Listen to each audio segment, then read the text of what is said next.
అధ్యక్ష మంచిగా మీరు మాట్లాడుతుంటే కూడా నాకు చాలా సంతోషం అనిపిస్తుంది.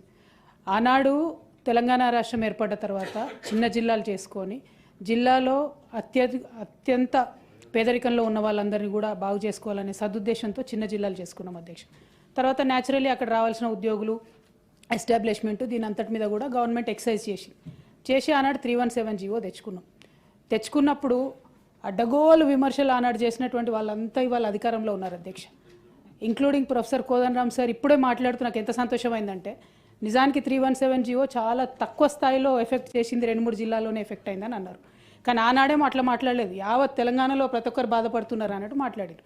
నేను ఒకటే రిక్వెస్ట్ చేస్తా ఉన్నా అధ్యక్ష, రైట్ మా వల్ల మిస్టేక్స్ అయి ఉండొచ్చు, ఇవాళ మేము అధికారంలో లేము, ఆ మిస్టేక్స్కి ఫలితంగా మీరు అధికారంలోకి వచ్చి 1 ఇయర్ అయింది కదా, ఇప్పటికి కూడా సమస్యలు చెప్తే ఎట్లా అధ్యక్ష? సొల్యూషన్ చెప్పండి, ఇప్పటికి సొల్యూషన్ చెప్పండి. 317 దా కాకుండా ఎట్లా చేస్తారు అది చెప్పండి. అది చెప్పకుండా 317 ఇట్లయింది అని అంటే ఎట్లా? మేము రిక్వెస్ట్ చేసేది ఒకటే అధ్యక్ష, ఎస్ కొంతమంది ఉపాధ్యాయులకు ఇబ్బంది జరిగింది, కానీ చారిత్రాత్మకంగా జరిగేటటువంటి కొన్ని నిర్ణయాలు, విధానపరమైనటువంటి నిర్ణయాలు మీరు 31 జిల్లాలు ఏర్పాటు చేసుకుంటే 31 జిల్లాల కేంద్రంగా కాకపోతే జీవోలు పాత జిల్లాల పరంగా ఎట్లా చేస్తాం సార్? మన కేంద్ర ప్రభుత్వం నుంచి సింక్రనైజేషన్ ఎట్లా అవుతుంది? అంటే తమ సీనియర్ సభ్యులు సార్, నేను మిమ్మల్ని పర్సనల్గా తప్పు పట్టాలన్నది నా ఉద్దేశం కాదు. ఒకసారి జిల్లాలంటూ ఏర్పడ్డ తర్వాత వాటిని మనం కేంద్ర ప్రభుత్వానికి రికగ్నిషన్ కోసం పంపించిన తర్వాత సింక్రనైజేషన్ అనేది సిస్టంలో ఉండాలి కదా sir. So solution has to be found in that spirit. కానీ ఇప్పటికీ ప్రాబ్లమ్స్ డిస్కస్ చేసి ఇప్పటికీ మమ్మల్ని అనాలన్నది కొద్దిగా హాస్యాస్పదంగా అనిపిస్తాం sir. But I really hope తొందరగా సొల్యూషన్ ఫైండ్ అవుట్ చేయాలని కోరుతాం.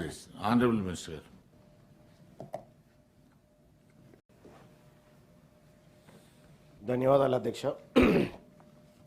317 జీవో చాలామంది ఉద్యోగులను ఆందోళనకు మనోవేదనకు గురి చేసింది అధ్యక్ష. రాష్ట్రపతి ఉత్తర్వులకు వ్యతిరేకంగా ఈ జీవోను తీసుకొచ్చారనేటువంటి ఆవేదన ఉద్యోగస్తుల్లో ఉండింది. చాలామంది ఉద్యోగస్తులు తమ స్థానిక జిల్లాలను వదిలి వేరే జిల్లాలకు బదిలీ అయిపోయి, అంటే ఒకసారి ఈ జిల్లా నుంచి వేరే జిల్లాకు బదిలీ అయితే మళ్ళీ ఆ జిల్లాకు వాపసు వచ్చే అవకాశం ఉంటుండే. కానీ ఈ 317 ద్వారా శాశ్వత ఉద్యోగులుగా అక్కడే పర్మనెంట్గా ఉండిపోవాల్సినటువంటి దుస్థితి నెలకొంది అధ్యక్ష. భర్త ఒక చోట, భార్య ఒక చోట. ఇందులో అధ్యక్ష ఒక విషయం చూస్తే ప్రభుత్వ ఉద్యోగాల్లో స్థానికులు స్థానికేతరులు అనే అంశం ముల్కీ ఉద్యమం నుంచి ప్రత్యేక తెలంగాణ ఉద్యమం వరకు చాలా కీలకమైన అంశంగా నిలిచింది అధ్యక్ష. ఇదే అంశం ఇప్పుడు తెలంగాణ రాష్ట్రంలో మరోసారి ఉద్యోగుల్లో ఆందోళన గురి చేస్తూ ఉంది. ఇంకా సమస్య ఎక్కడేసిన గొంగడ అక్కడ లెక్కనే ఉంది. కొంతేదో ఆ సమస్య పరిష్కారానికి రాష్ట్ర ప్రభుత్వం కేబినెట్ సబ్ కమిటీ ద్వారా ఏదో ప్రయత్నం చేసినప్పటికీ కూడా ఇంకా పూర్తి స్థాయిలో ఆటి 317 భయాందోళనలు ఇంకా తొలగిపోలేదు అధ్యక్ష. 2018 సంవత్సరంలో ప్రభుత్వం ఉద్యోగాల కేటాయింపులో అప్పటి రాష్ట్ర ప్రభుత్వం కొత్త జోనల్ వ్యవస్థను ప్రవేశపెట్టింది. రాష్ట్ర విభజనకు ముందు వరకు తెలంగాణలో మొత్తం 10 జిల్లాలు జోన్ 5, జోన్ 6 కింద ఉండేటి అధ్యక్ష. ఆ తర్వాత 33 జిల్లాలు ఏర్పాటు చేసిన తర్వాత 7 జోన్లు 2 మల్టీ జోన్లు చేసింది అధ్యక్ష.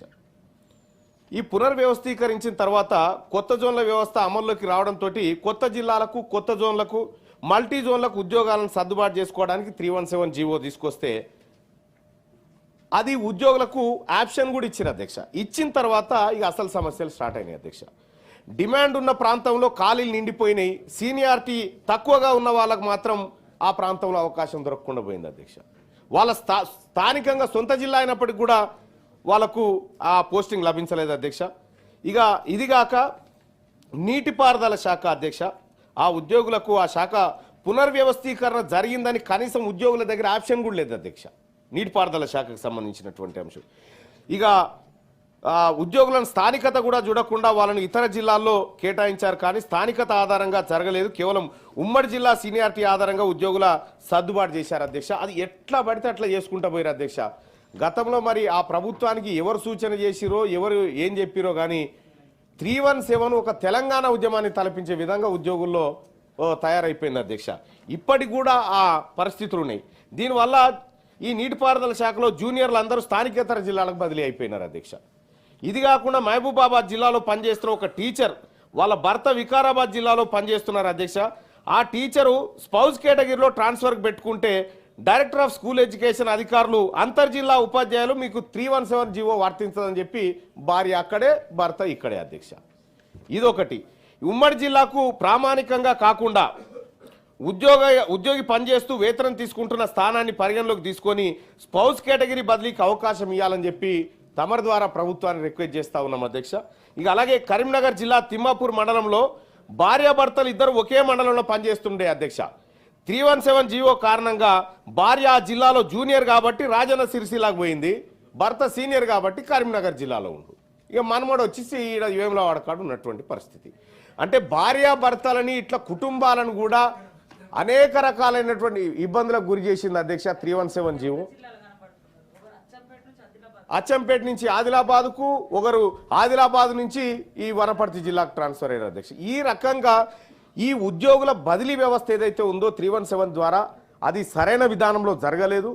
సో గత ప్రభుత్వం చేపట్టినటువంటి ఈ పొరపాటును ప్రస్తుత ప్రభుత్వం సరిచేసే అవకాశం ఎంతవరకు ఉంది, ఎప్పట్లోగా చేస్తారు, అసలు 317 బాధితులకు ఈ రాష్ట్ర ప్రభుత్వం ఇవ్వబోతున్న భరోసా ఏందనేది తమరి ద్వారా నేను ఈ ప్రభుత్వం ఉంది. జిల్లాలను కొత్త జిల్లాలను ఏర్పాటు చేసేటప్పుడు 371Dని పరిగణలోకి తీసుకొని ఉంటే చాలా సమస్యలు తలెత్తేవి కావు. రెండో గందరగోళం ఏడైందంటే ఉదాహరణకి ఒక జిల్లాకు సంబంధించి 4 మండలాలు ఇంకో జిల్లా కొత్త జిల్లాలో కలిపారు. ఇప్పుడు పాత జిల్లా మొత్తానికి ఆ కొత్త జిల్లాకు పోవటానికి అవకాశం ఇచ్చింది. దానితో జరిగిన సమస్య ఏంటంటే సీనియర్లందరూ ఇక్కడికి వచ్చారు, ఈ జిల్లాకు సంబంధించిన వాళ్ళు ఇంకెక్కడో విసిరివేయబడ్డారు. ముఖ్యంగా బాగా అవస్థపడుతున్నది కొత్తగా చేరుతున్న మహిళలు. అది జూనియర్ పోలీస్ కానిస్టేబుల్ కానీ టీచర్లు కానీ విపరీతమైనటువంటి ఇబ్బందులకు గురవుతూ ఉన్నారు. ఈ ట్రాన్స్ఫర్ల కారణంగా ఇంతకుముందు తీన్మార్ మల్లన్న గారు చెప్పినట్టు కుటుంబాలు బాగా విచ్ఛిన్నమైపోయినాయి. ఇప్పుడు ఒక సమస్య ఏంటంటే దీన్ని పరిష్కరించటం ఎట్లా అనేది ఒక పరిష్కారం అయితే వెతుక్కోవాల్సిన అవసరం ఉంది. సహజంగానే మళ్ళీ స్థానికత ప్రాతిపదికన మొత్తం మారుద్దామంటేనేమో ఇది తేనెతిట్టును కదిపించినట్టు అవుతుంది. కానీ చేయటానికి ఉన్న చట్టంలోనే అవకాశాలు వెతుక్కోవాల్సిన అవసరం ఉంది. నేను అనుకోవటం 317లోనే చాలా అవకాశాలు ఉన్నాయి. మిత్రులు చాలామంది ఉద్యోగులు కూర్చొని ఆలోచన చేసి సర్వీస్ రూల్స్ ప్రకారం కానీ ఈ 371లోనే 317లోనే 28 పారా 28 ఇవన్నీ ఎక్సెప్షనల్ క్లాజెస్. కొద్ది మందికే వాడగలం కదా, అందరి ఉద్యోగులకు దాన్ని వర్తింపజేయలేం కదా అనే ఒక సమస్య వ్యక్తం చేస్తున్నారు అధికారులు. నేను అనుకోవటము ఈ ప్రత్యేక పరిస్థితుల్లో ఈ ఎక్సెప్షనల్ క్లాజెస్ని ఉపయోగించటం తప్ప ఇంకొక మార్గం లేదు. మళ్ళీ ఢిల్లీకి వెళ్దామంటే కూడా ఆ ఆమోదాలు పొంది అవి మార్పులు జరగాలంటే ఇప్పట్లో అది సాధ్యం కాదు. అందుకని ప్రభుత్వానికి మేము ప్రత్యేకంగా చేసే విన్నపం ఏంటంటే ఇప్పుడు సమస్యకు ఒక పాక్షిక పరిష్కారం దొరికింది. కొత్తగా జారీ అయినటువంటి 243, 244, 245 వల్ల పాక్షిక పరిష్కారం దొరికింది. దీంట్లో కూడా నేను మీ ద్వారా ప్రభుత్వానికి చేసే విజ్ఞప్తి ఏంటంటే కేంద్ర ప్రభుత్వ ఉద్యోగులను కూడా పరిగణలోనికి తీసుకోండి, స్పౌస్ కేటగిరీలో వాళ్ళను కూడా అకామిడేట్ చేయండి అని చెప్పి ప్రత్యేకంగా కోరుతూ, అదనంగా నేను అడిగేది ఏంటంటే ఆ పరిధిలోకి 3 జీవోల పరిధిలోకి రానటువంటి వాళ్ళను తప్పనిసరిగా ఇందులో ఉన్న ఎక్సెప్షన్ ప్రావిజన్స్ పారా 28 కానీ లేకపోతే అట్లాంటివే ఇంకా ఇతర ప్రకరణలను కానీ ఉపయోగించి వారికి అడ్జస్ట్మెంట్ చేయవలసిన అవసరం ఉంది.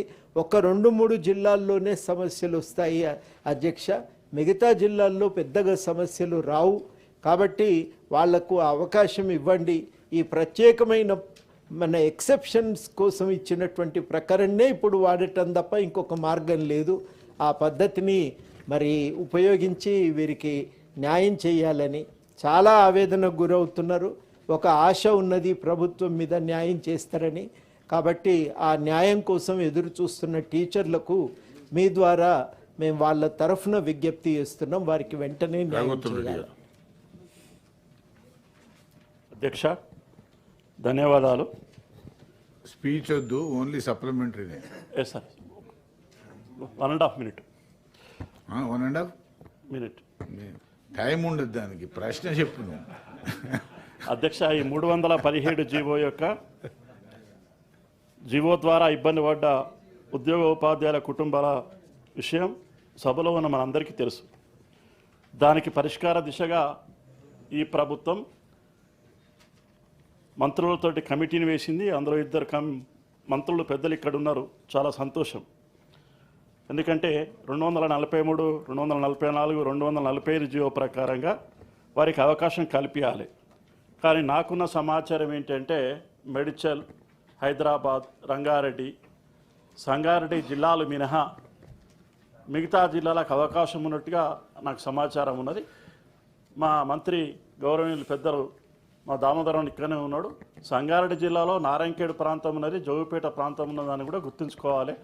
ఒక బిహెచ్ఎల్ను ప్రాంతాన్ని గుర్తించి ఆ జిల్లాకు ఉపాధ్యాయులు వచ్చడానికి వీల్లేదు అనుకోవడం, అక్కడికి అవకాశం లేదనుకోవడం అనేది కొద్దిగా ఇబ్బందికరంగా ఉన్నది. దయచేసి ఆ మినహాయింపు ఇచ్చే జిల్లాలో సంగారెడ్డిని కూడా మినహాయింపు ఇచ్చి ఆ జిల్లాలకు స్పౌజ్ కానీ పరస్పర బదిలీలు కానీ వచ్చేటట్టుగా అవకాశం కల్పించాలని ప్రత్యేకంగా మీ ద్వారా జీవన్ రెడ్డి గారు పెద్దలను కోరుతూ, అదే ఒక్కటే సార్,